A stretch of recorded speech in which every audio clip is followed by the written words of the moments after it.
On this Thursday night, sounding the alarm, the danger e-scooters and e-bikes can pose to children. These are super fun, no doubt about it, but they're not toys. The rules aimed at protecting riders and what still needs to be done. BC businesses feeling burned. Now is not the time to visit. The wildfire emergency scorching their bottom line. Spying allegations. The claims Ontario's PC party followed a political opponent to Jamaica, where she was on vacation. Plus, imperfect pitch. Probably the most frustrating experience I've had in the last 10 years. Why StubHub failed to net a profit from the World Cup.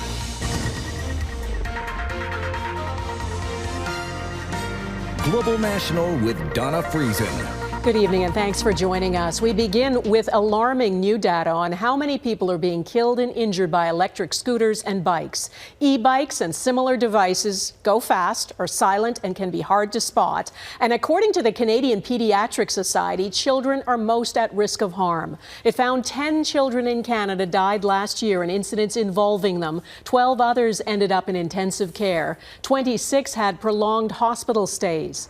There are regulations in place to restrict their use, but they vary and they're often ignored by users. Heidi Petracek reports on why deaths and injuries are on the rise and what advocates say needs to happen. They're quick and convenient, but can also be dangerous. These are super fun, no doubt about it, but they're not toys. It can result in, major injury and death. New results from a survey of pediatric doctors found 10 children died in 2025 in incidents involving battery-powered personal mobility devices. 53 kids also needed hospital care and most had head injuries, the majority linked to e-scooters in particular. Anyone who walks around the streets of their city sees more and more of these. I just don't see how it will get better without us figuring out a framework to do so. The survey also found 42% of those injured were 10 to 15 years old, 18% just 5 to 9 years old. Most were boys. More than half weren't wearing a helmet, even though helmets are mandatory across the board. I mean, there's helmets attached to the things, but no one puts them on. I've seen them go too fast, and that's where my concern is. And I also see parents getting on the scooter, renting it, and putting their kid as a second rider. There are provinces running extended pilot programs to try to set final rules and regulations for these devices. Nova Scotia, for example, has an age restricting those under 14 from using e-scooters, and it announced this fall it will add e-bikes to that as well. Quebec has set its minimum age at 14. In BC and Ontario, it's 16. Some municipalities have gone further, Toronto banning e-scooters on public streets and trails. The problem isn't just here. Across the Atlantic, Paris put new rules in place last week, requiring a helmet and reflective gear after 79 deaths were attributed to the devices. We need people to understand what these devices are and how they work. If I were to look at the macro safety solution that we're actually talking about here, it's more bike infrastructure. Infrastructure, education, and enforcement, experts say, are needed more quickly to stop injuries and deaths. Heidi Petracek, Global News, Halifax. Another high-level meeting took place in Washington today, aimed at finding a way to stop the U.S. president from imposing punitive new tariffs on a wide range of Canadian exports to the U.S. That deadline Donald Trump imposed, August 19th, is fast approaching, and it's not clear how Canada can come out of this with a win. Mackenzie Gray reports on what sources are telling him.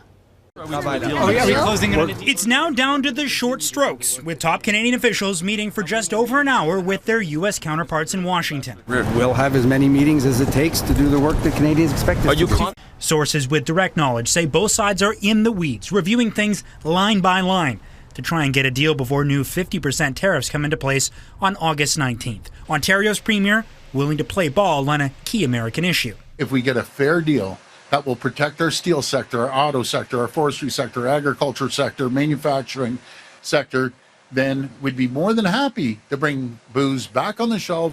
Ontario's auto sector, a key part of negotiations, with the Americans pushing to continue to have tariffs on Canadian-made, free trade compliant parts and cars, according to a source with knowledge of the talks. Some of the Canadian auto industry insiders have told Global News they would not support. The Trump administration also wanting less stringent rules on what kind of U.S. dairy products are allowed to be sold into Canada. There's a concern that it seems as though whatever is being given to the U.S. is never enough for them, and that they simply keep coming back for more every chance that they get. The Americans have made it clear they won't sign on to a deal without some tariff level on steel, aluminum, autos, and lumber. But if those tariffs aren't reduced enough, Canada won't sign on. But that's not the Prime Minister's preferred strategy, according to sources briefed by the Liberal government. Their favorite approach? Step 1, get a deal to lower sectoral tariffs and avoid new ones coming into place. Step 2, partner with the Americans on things like energy and defense. And Step 3, renegotiate the CUSMA free trade deal. But even the best laid plans often falter when dealing with a mercurial president. We need movement, and we need movement before the 19th of August. Otherwise, we'll all be in a worse place. Canada-U.S. Trade Minister Dominic LeBlanc is expected to stay in D.C. tonight, Donna, despite U.S. Trade Representative Jamieson Greer set to travel to Iowa on Friday. Okay, Mackenzie Gray in Ottawa, thank you. There's more insight into how the mass shooting in Tumbler Ridge, BC earlier this year unfolded. Hundreds of pages of court documents have been released after a court challenge by media outlets. Many of the details have been redacted, including an exact timeline and witness statements, but what has been unsealed reveals chilling details about the shooter and the police response to the attack. Romina Dea reports. The Tumbler Ridge killer, 18-year-old Jesse Van Rootselaar, was a known name to local officers. But what is the context? The information heavily censored. A sworn police document confirms Jesse had mental health problems and was fascinated by firearms. The shooter, a male who identified as female, was the eldest child in the family, and the records note they were obsessed with guns. 5 innocent children and an educator gunned down. The horror that unfolded inside Tumbler Ridge Secondary captured on a police body camera. The shooting recorded on CCTV from inside the school. I have watched CCTV footage from Tumbler Ridge Secondary, writes the investigating Mountie, but pages and pages of potential context and crucial details blacked out by authorities, leaving only the confirmation that Van Rootselaar acted as a lone wolf. The particulars of 80 witness statements missing. 4 traced firearms remain shrouded in mystery. Why is this important? Disturbing questions linger. Why did RCMP seize guns from Van Rootselaar's home? Why were they returned, given the history of mental health issues? And were any of the seized weapons used in the mass shooting? Police obtained 5 search warrants, hunting for digital clues, electronics, suicide notes, and manifestos. But Van Rootselaar's social media and phone records hit a black wall. The tragedy highlights a global struggle with online threats. The FBI found 2 ChatGPT accounts believed to be used by the young killer. One, which OpenAI banned without alerting RCMP. What they contain remains completely hidden from the public. The RCMP's justification for sealing the records, it prevents copycats and protects public safety. Yet with no criminal trial, inquest or inquiry in sight, the Mounties have not released evidence to the public as to how transparency poses any risk. Romina Dea, Global News. In BC, the highway running through fire-ravaged Summerland in the Okanagan has now reopened. Vehicles can travel through the area during the day, though they're not allowed to stop. The fire there that exploded in size over the weekend is now burning mostly on the western flanks, away from the town. Another nearby fire is also considered held, though it's too soon for people to go home. 20,000 people are still under an evacuation order. The fires have disrupted life for thousands of families and businesses. The Okanagan is heavily reliant on tourism. Sarah MacDonald reports on how the fires and smoke are taking a heavy toll on the local economy. The beach is blackened by ash. The sidewalks largely empty. And so are the tables at BC's world-renowned wineries in the Okanagan. This is peak tourist season this year in a province under a state of emergency. I can't put it into words like how it's like I said, winter is going to be tough. Darcy Bala closing the doors of his bike rental shop in Penticton, forced to let go of all 5 employees. The roads are closed. The the tourists have gone home, and unfortunately for us, there's no one here. And his is far from the only business buckling under the economic heat of out-of-control flames, driving tourists out of the region at its most critical time of year. Now is not the time to visit, and the public has been very helpful. They've completed their trips, they've gone home, and they're largely staying away from the area right now. Government officials urging hundreds of thousands of would-be visitors to stay away. With so many vacations canceled, the province says it doesn't need help on offer from the feds to house evacuees. The accommodation, as I understand things, is not required right now, and we certainly appreciate the offer, but we have hotel rooms for people. Penticton's longest-running restaurant, Theo's, is seeing sales down more than 60%. We were staffed up and stocked up for volumes triple of what we're doing now. Owner Greg Kondonopoulos fears this season could be the last for some small businesses that just can't stay afloat. The ripple effect is it's not good. We essentially make our money in 5 months. The other months we tighten our belts, break even, and a couple of months a year lose money. As a raging wildfire unlike anything this province has ever seen threatens to snuff out an entire season for its tourist towns. Sarah MacDonald, Global News, Penticton, BC. Ontario Premier Doug Ford says he does not approve of his Progressive Conservative Party sending someone to a resort in Jamaica where a political opponent was vacationing. Doug Ford says he just learned about the staffer's trip to a resort in 2023. Opposition parties say it amounts to spying and stalking former Ontario Liberal leader Bonnie Crombie, who was on holiday at the Jamaican resort. Ford says the money for the trip came from the party, not taxpayers, and he's downplaying it. I have talked to the party. I wouldn't do it, but again, things happen. It's no different than myself. When the media has followed me down to Florida, they followed me to Chicago, New Jersey, and so on and so forth at a lot higher cost. But you know something? It's politics. It was $3,000. I found out yesterday, and that's it. Crombie has not reacted, but Ontario's Liberal critic for ethics, integrity and accountability says it raises serious concerns about the ethics of the PC party. I see this as not only disturbing, but an absolute violation of someone's privacy. It goes beyond ordinary political opposition, research that we know that parties do. Ontario's NDP leader calls it creepy and says Ford needs to find out who signed off on the expense. A rare rebuke of Israel by the U.S. coming up, why this siege by Israeli settlers on Palestinian families is being called an horrific act of terror. Plus, the lengths Hungary is going to keep its only nuclear power plant running in Europe's heat wave.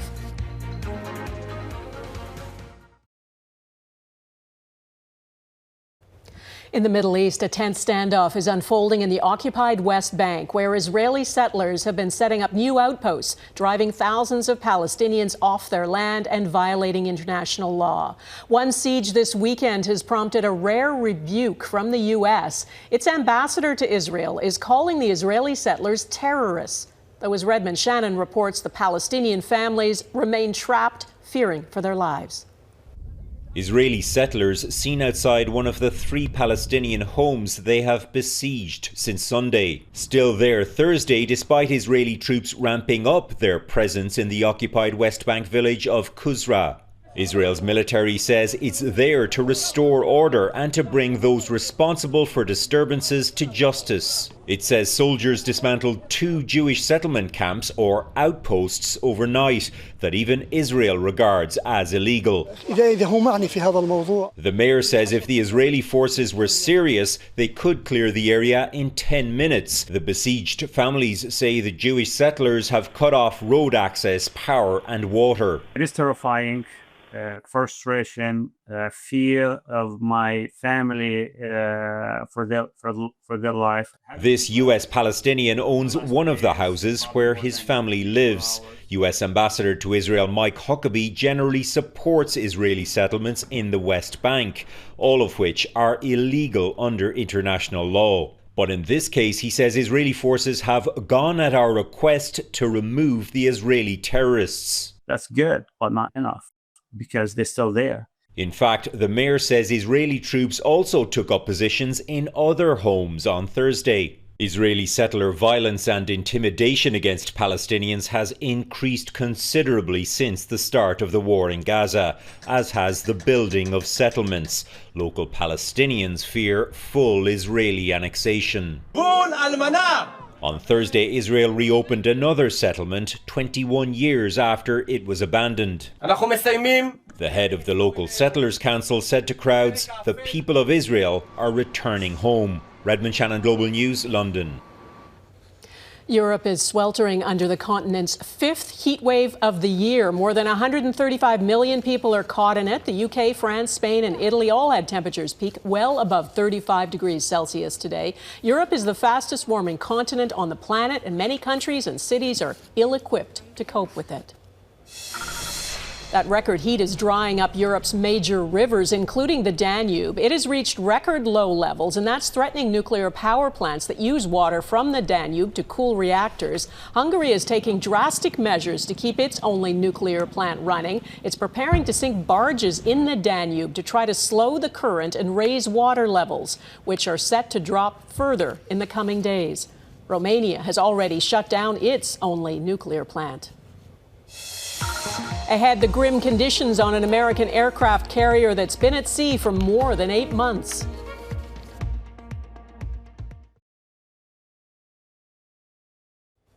As the war the U.S. and Israel launched on Iran drags on, 5,000 U.S. military personnel deployed on an American aircraft carrier are suffering. They've been at sea for more than 250 days, and conditions on the USS Abraham Lincoln are said to be grim. Food shortages, broken toilets and showers, and a mental health crisis have reportedly driven some sailors to the brink, as Jackson Prosco explains. After more than 9 months at sea, the crew of the USS Abraham Lincoln is reportedly near the breaking point as war with Iran drags on. Conditions on board are said to be deteriorating rapidly. 2 military newspapers reported on attempts by sailors to throw themselves overboard amid a food shortage, moldy showers, broken toilets, and long days with few breaks. What's happening now aboard Abraham Lincoln is something which we try to avoid for a lot of reasons that have to do with effectiveness and maintenance purposes. The first claims of food shortages on board the Lincoln arose in April. At the time, Defense Secretary Pete Hegseth called it fake news and said our sailors deserve and receive the best. It seems things have only gotten worse. Family members of the sailors have complained to Navy brass about the morale crisis. Hegseth says conditions on board the ship have been completely misrepresented. Doing a mission where you don't know what the end state is, you don't know how long you're going to be there. It's Groundhog Day. It's one day after another, and morale drops, readiness drops. The Lincoln isn't the first American aircraft carrier to face problems in this conflict. The USS Gerald Ford limped back into port in May after 326 days at sea. It suffered an onboard fire in the laundry room that destroyed more than 600 beds.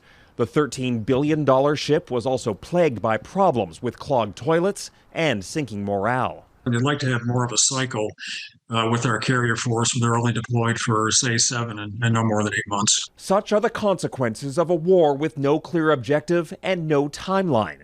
Another American aircraft carrier, the USS George Washington, is now en route to replace the Lincoln at sea. No one knows how long its mission will last. Jackson Prosco, Global News, Washington. Ticket turmoil next, why investors are punishing StubHub over its World Cup performance.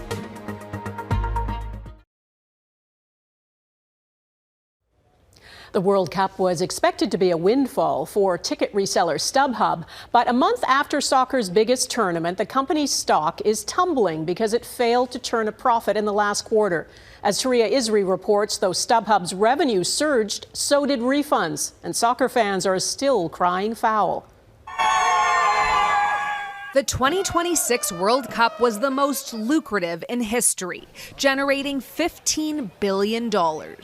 But not everyone walked away a winner, including, and perhaps unexpectedly, ticket reseller StubHub. It certainly feels like schadenfreude, right? In a way, they kind of got what they deserved, and I'm sure there are a lot of people now who are not too upset.